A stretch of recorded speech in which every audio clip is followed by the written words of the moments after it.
name is Jess, and today is Good Friday. On this day, 2,000 years ago, the disciples must have thought their whole world was turned upside down. The Messiah they believed God had finally sent his people was being crucified on a cross. How could God let this happen? Where was God in all of this? They were afraid, confused, and suddenly alone without any answers. Many of us might feel the very same way right now. We are experiencing a pandemic of proportions none of us could have predicted or expected.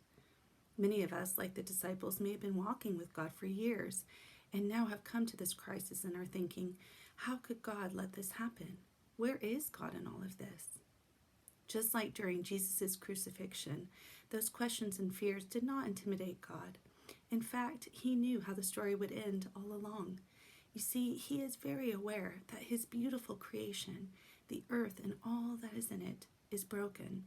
Things have not gone the way he intended them to when he made us.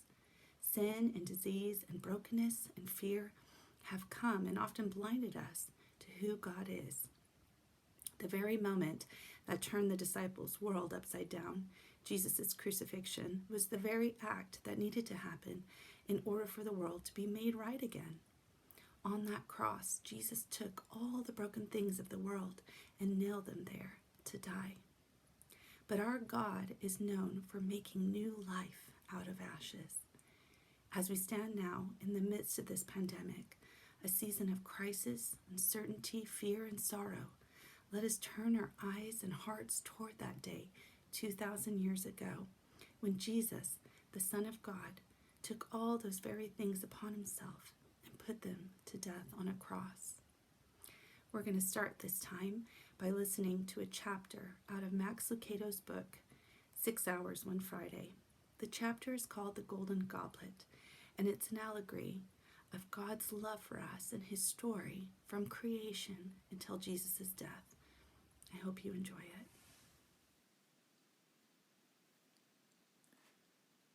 Flames leap from the hill. Pillows of smoke float upward. Orange tongues crack and pop.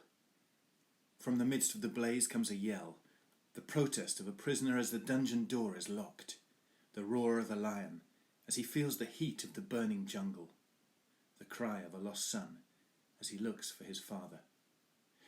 My God, why have you forsaken me? The words ricochet from star to star, crashing into the chamber of the king. Couriers from a bloody battlefield, they stumble into the king's presence. Bruised and broken, they plead for help, for relief. The soldiers of the king prepare to attack. They mount their steeds and position their shields. They draw their swords. But the king is silent. It is the hour for which he has planned. He knows his course of action. He has awaited those words since the beginning, since the first poison was smuggled into the kingdom. It came camouflaged. It came in a golden cup with a long stem. It was in the flavour of fruit.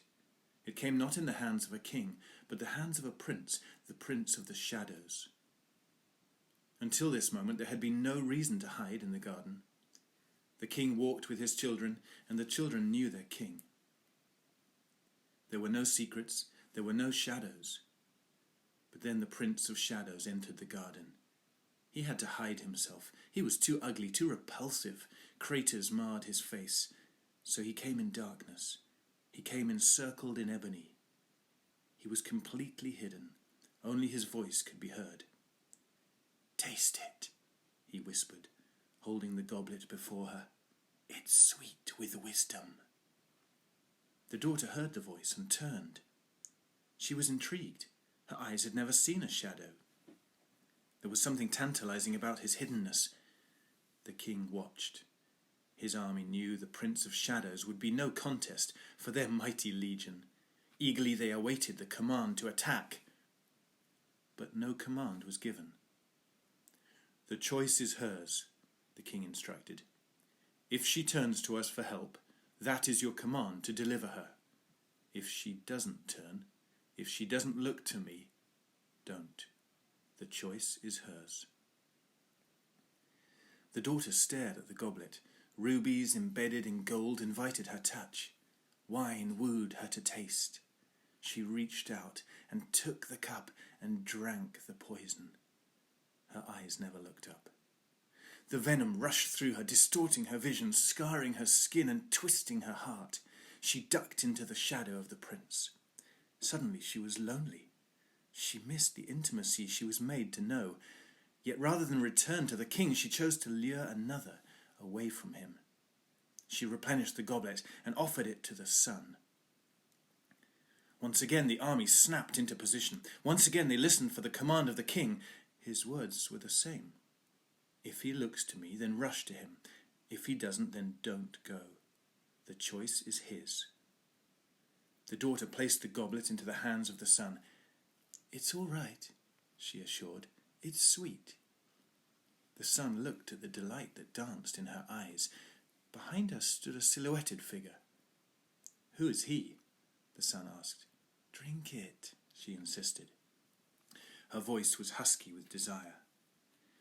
The goblet was cold against Adam's lips. The liquid burned his innocence. "More," he requested, as he ran his finger through the dregs on the bottom and put it to his mouth. The soldiers looked to the king for instructions. His eyes were moist. "Bring me your sword." The general dismounted and stepped quickly toward the throne. He extended the unsheathed blade from before the king. The king didn't take it, he merely touched it. As the tip of his finger encountered the top of the sword, the iron grew orange with heat.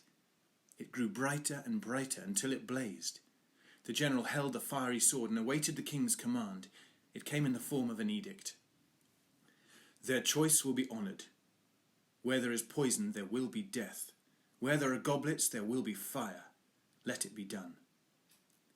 The general galloped to the garden and took his post at the gate. The flaming sword proclaimed that the kingdom of light would never again be darkened by the passing of shadows. The king hated the shadows. He hated them because in the shadows the children could not see their king. The king hated the goblets. He hated them because they made the children forget the father. But outside the garden, the circle of the shadow grew larger, and more empty goblets littered the ground. More faces were disfigured. More eyes saw distortedly. More souls were twisted. Purity was forgotten, and all sight of the king was lost. No one remembered that once there was a kingdom without shadows. In their hands were the goblets of selfishness. On their lips was the litany of the liar. "Taste it, it's sweet." And true to the words of the king, where there was poison there was death. Where there were goblets there was fire. Until the day the king sent his prince. The same fire that ignited the sword now lit a candle and placed it amidst the shadows. His arrival, like that of the goblet bearer, did not go unnoticed. "A star," was how his coming was announced. "A bright light in a dark sky." A diamond glittering in the dirt. "Burn brightly, my son," whispered the king. Many times the Prince of Light was offered the goblet. Many times it came in the hands of those who'd abandoned the king. "Just a taste, my friend." With anguish, Jesus would look into the eyes of those who tried to tempt him. What is this poison that would make a prisoner try to kill the one who came to release him? The goblet still bore the seductive flavour of promised power and pleasure, but to the Son of Light its odour was vile. The very sight of the goblet so angered the prince that he knocked it out of the hand of the tempter, leaving the two alone, locked in an intense glare. "I will taste the poison," swore the king's son. "For this I have come. But the hour will be mine to choose." Finally, that hour came. The son went for one last visit with his father. He met him in another garden, a garden of gnarled trees and stony soil. "Does it have to be this way?" "It does." "Is there no one else who can do it?" The king swallowed. "None but you." "Do I have to drink from the cup?" "Yes, my child, the same cup." He looked at the Prince of Light. "The darkness will be great." He passed his hand over the spotless face of his son. "The pain will be awful. Then he paused and looked at his darkened dominion. When he looked up, his eyes were moist. But there is no other way. The son looked into the stars as he heard the answer. Then let it be done.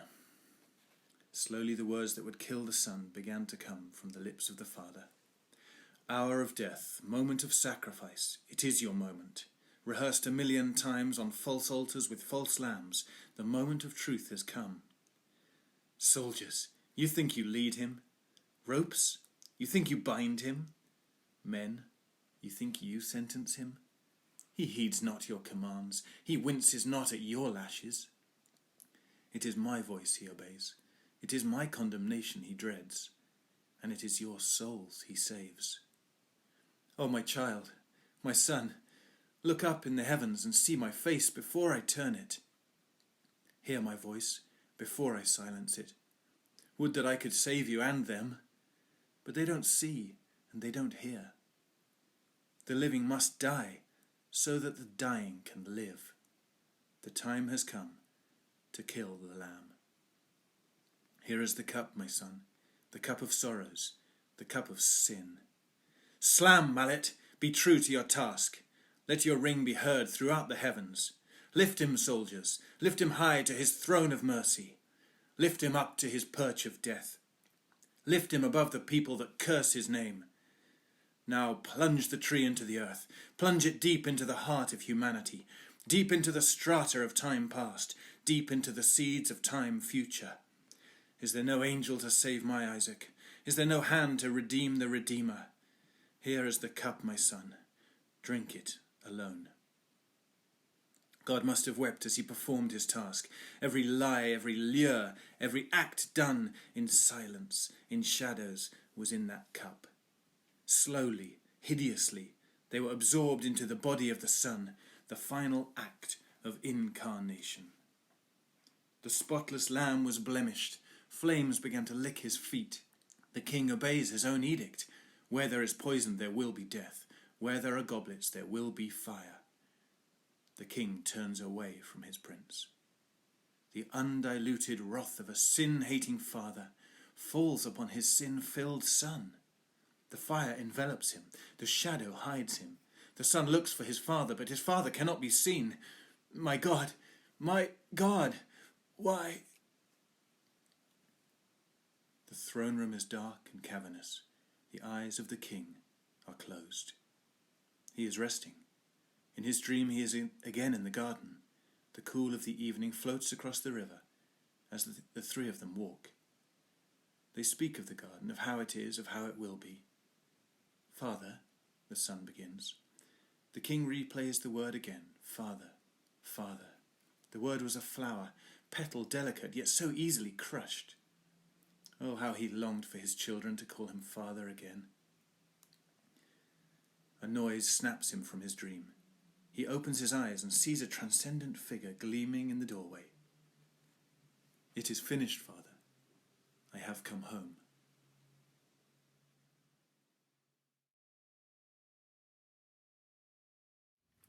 Now we're going to move into some reflection time after listening to that beautiful story. And we're going to think about Jesus' journey to the cross. He's been betrayed by his friends. He knows that his death is coming, and he knows that there's a reason for it. And he walks willingly to that cross. Let's spend some time looking at the following pictures while we listen to the music and think about where we might be in that photo. Are we in the background?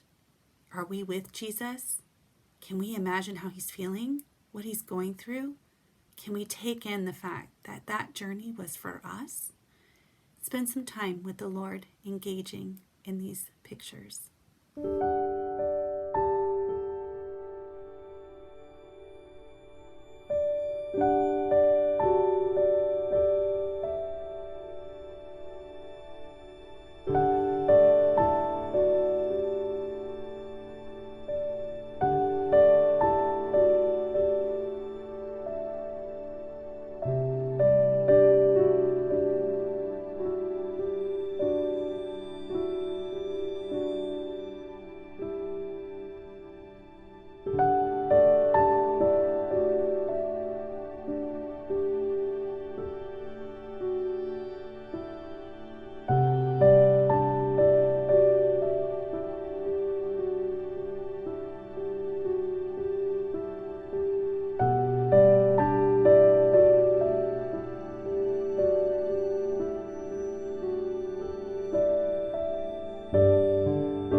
Before I spoke a word, you were singing over me.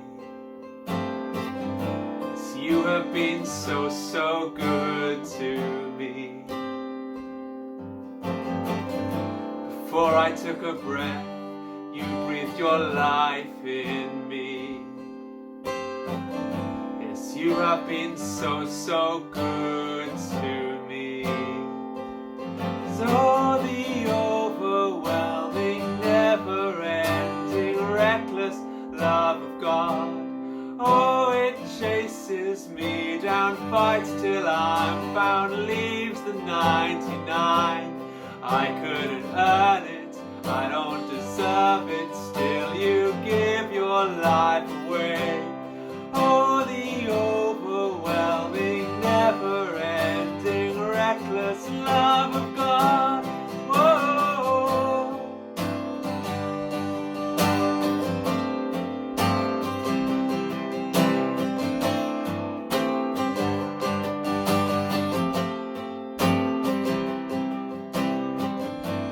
When I was your foe, still your love fought for me.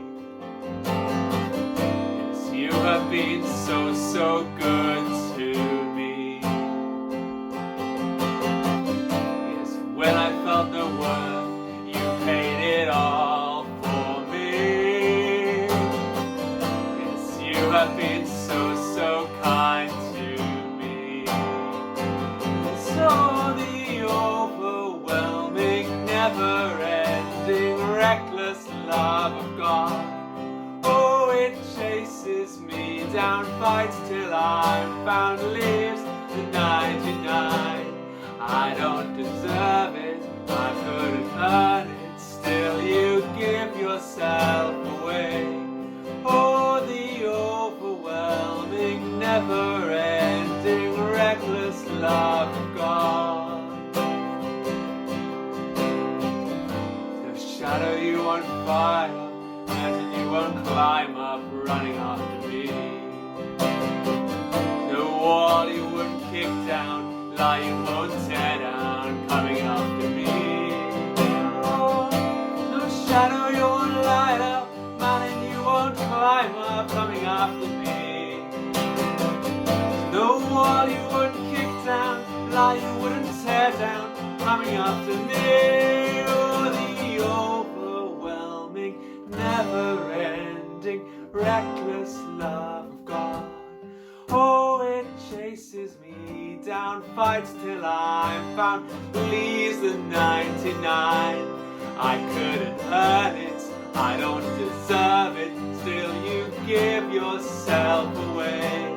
Oh, the overwhelming, never-ending, reckless love of God, oh, the overwhelming, never-ending, reckless love of God, oh, the overwhelming, never-ending, reckless love of God. And now I'd like to read you a blessing as we go out from this time together today. May God bless you today. In this day, in this moment, may you know the overwhelming love of God that does not shift or change, even when the world around us is unpredictable and uncertain. May God bless you today. In this day, in this moment, let's do our best to know God. His coming is as certain as the morning sun. He will refresh us like rain, renewing the earth in the springtime. May God bless you today. In this day, in this moment, may the peace of God come and settle on your heart and mind as you watch the world deal with chaos and fear. May His presence fill your hearts with peace. May God bless you today. In this day, in this moment, may you feel the provision of God that is lavish and loving and does not look the same way as the world's idea of provision looks. May your eyes be open to the tiny ways He is working and moving in your midst. May God bless you.